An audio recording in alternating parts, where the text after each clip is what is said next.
We've got a presentation from Amanda Hillman. She's Executive Director of Screen Engine ASI. Her presentation is entitled Understanding Where AVOD Fits in Expanding OTT Options. Amanda. Hi there. Thank you so much for having me. Let me share my screen.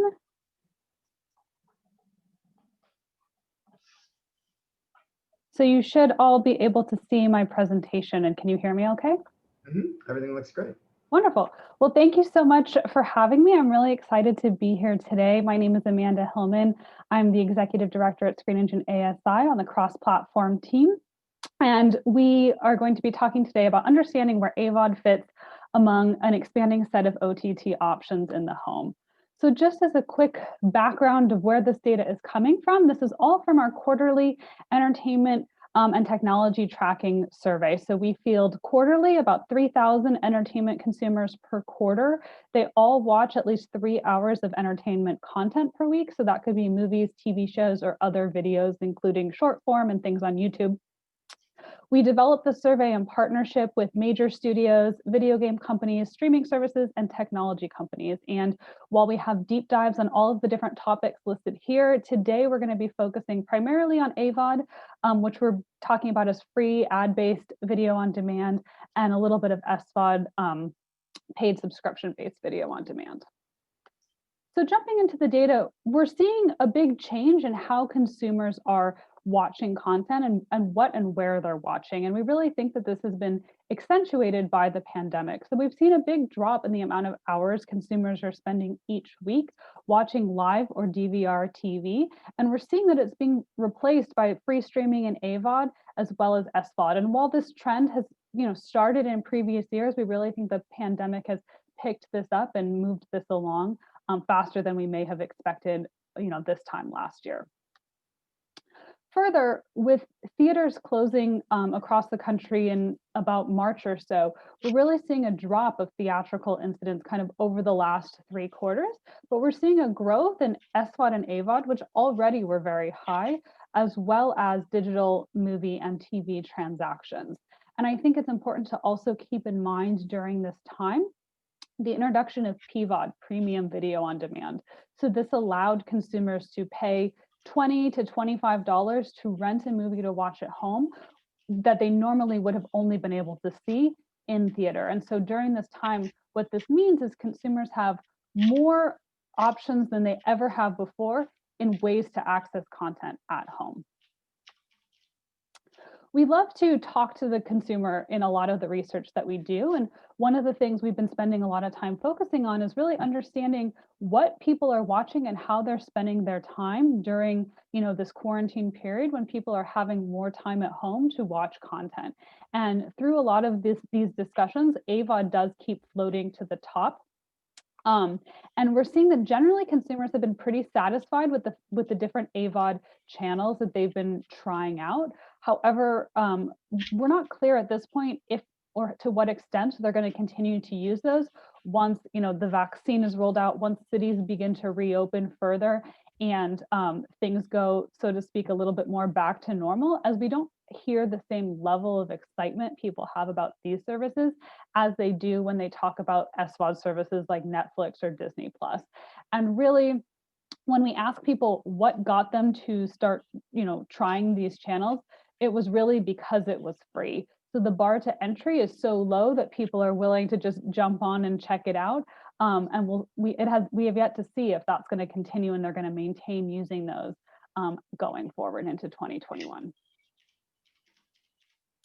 We want to understand, looking at the different services, if there was a correlation between how long a service has been available and awareness of those services. And what this is showing is that there's not really a correlation there. We see kind of 3 tiers, if you will. We have the Roku channel, Peacock, and Crackle kind of as the top tier of awareness, Pluto, Vudu, Tubi, and IMDb TV kind of in the middle, and then a lower tier. And I think it's really notable here that Peacock, with the strong brand behind it of Comcast, really, even though it's our newest service that we're tracking, it has really jumped in awareness in comparison to all the other services. And further, HBO Max has been discussing a potential AVOD option for their service next year. So we do expect, because HBO has very strong brand recognition and brand affinity, that awareness of that will also jump pretty high as well. But I really do think that this shows it's still anyone's game, anyone's race, and kind of who can own the AVOD space.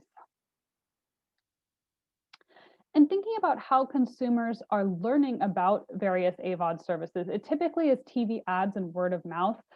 Peacock and Pluto TV had really strong ad campaigns in the last year or so. And so we are seeing those stand out for TV ads. The Roku channel and Vudu were more driven by word of mouth. I think that this shows that, having content advocates is going to be key to help introduce others to the service and to the content that's on it. One of the things we really like to look at for these services is the conversion rate. So that's the percentage of people who use the service out of those who are aware. So in general, we see fairly similar conversions across the services. Pluto TV, Tubi, Fossum TV, IMDb TV, a little bit higher than some of the others. So this is our Q3 data, which is fielded in August. We saw Peacock yesterday, I believe, announced their new numbers of their growth over the last couple months. So we expect that, excuse me, that their conversion will jump in our Q4 data, which we have just fielded. In addition, I think with the Olympics still on track for next year, that's only going to further grow Peacock and help kind of position it probably above the rest of the other AVOD channels that we're seeing here currently. In thinking about who's using each of the different services, they tend to have a pretty strong millennial male skew, really in that 25 to 39-year-old age range. Compared to some of the other services, Vudu and Crackle tend to be a little bit more female, but all of them do also have a very strong parent skew. And in thinking about people's interest in streaming, we saw potentially a little bit of a streaming fatigue or confusion in 2019. We really dig deep on a lot of psychographics. And one of our key statements, I love having so many options of content to watch. I want to watch as much as I can.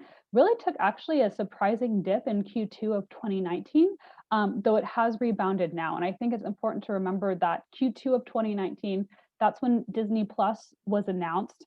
Apple TV was announced, HBO Max was announced. So people, I think, were having a lot of confusion and hesitation because there were so many new paid options that they were hearing about, they were going to be coming out. They had to figure out how they were going to access the content that they wanted to see. And I think now, with all of those services having launched, things have kind of shook out a little bit more. And so we do see that feeling has really rebounded, and there's a greater excitement now than there was last year.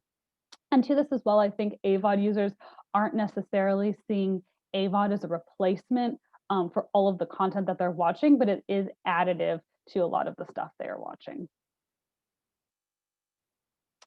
And further, we really think that it's important to understand to what extent your users are content advocates. And so what we're seeing here is that AVOD users are much more advocates than the general entertainment population. So thinking about shows I like, I bring it up with everyone I can. They want to tell people and they want to be that mouthpiece. So providing them with the content that they will do that for is going to be key in order to grow the services. But it's also really important to note that AVOD users are willing to pay for entertainment as well. They're not just looking for free things. They're more likely than average to be using SVOD services, but they're also more likely to transact digitally and, interestingly, on disc as well. So it shouldn't be at all surprising then that their entertainment spend is actually more per month than average too. So of course, they're spending more on movie and TV transactions, SVOD services, even video game purchases. But interestingly, they are paying less for pay TV, so less likely to have it, or having smaller pay TV packages, or not paying for some of the add-ons, NFL Red Zone, that sort of type of thing that can really grow that pay TV cost. In looking at satisfaction across the services, we tend to see that it's actually fairly similar at this point, kind of mid 30s to range of people saying they're extremely satisfied. Vudu and Funimation do stand out a little bit compared to the others. Satisfaction with Vudu is really driven by ease of use and number of ads. Funimation, its number of ads as well as the perception that there's always something new to watch. So the curation is very strong, and anytime users are able to go on, they can find something new that they're interested in watching. Further, we wanted to understand if this ease of use really correlated with overall satisfaction, and it really does. It is a pretty strong correlation. So what this is indicating is that a good interface can go a long way towards bringing users in and keeping them there. However, what we have seen with SVOD services, particularly over the last few years as they have expanded their original content offerings, is that it is original content that's driving long-term and continued usage and subscription for those paid services. So as users get accustomed to services, it's going to be critical to maintain a strong selection of content in order to keep them coming back to the service. And to that as well, we wanted to dig in further on what was getting people to go to these AVOD offerings. And particularly in March, April, May, we were hearing a lot about production delays because of COVID. So dates were getting pushed back for releases. Also, there was no live sports during this time. And so people were starting to feel like the stuff that they could watch on TV was kind of slim, and it was the same stuff every time they turned it on, which was driving them to go to AVOD to find something different. Further, there was even some people voicing that they'd watched everything they wanted on Netflix. They'd already spent so much time on their paid subscriptions that there was nothing else for them on there, that they were really looking for new services to find something new to watch while they were stuck at home. And looking forward, one of the things we like to look at is where people are first going when they turn on their TV and they want to watch. And traditionally, this has always been live or DVR. You turn on the TV and see what's on. If nothing, then you move on. And so we see for general entertainment consumers, that is still the case. So SVOD is right there as well. But for AVOD users, they're actually turning to AVOD first. So this is indicating to us that among these people who are using AVOD, it may be replacing the way we traditionally think about linear programming.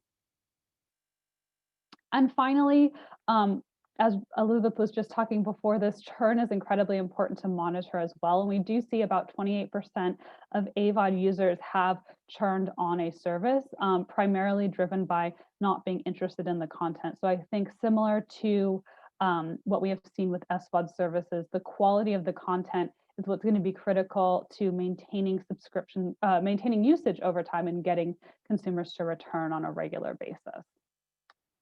So that is everything. Please feel free. I think you can message questions to Eric, or feel free to reach out to me if you have any questions. My email is here on the screen.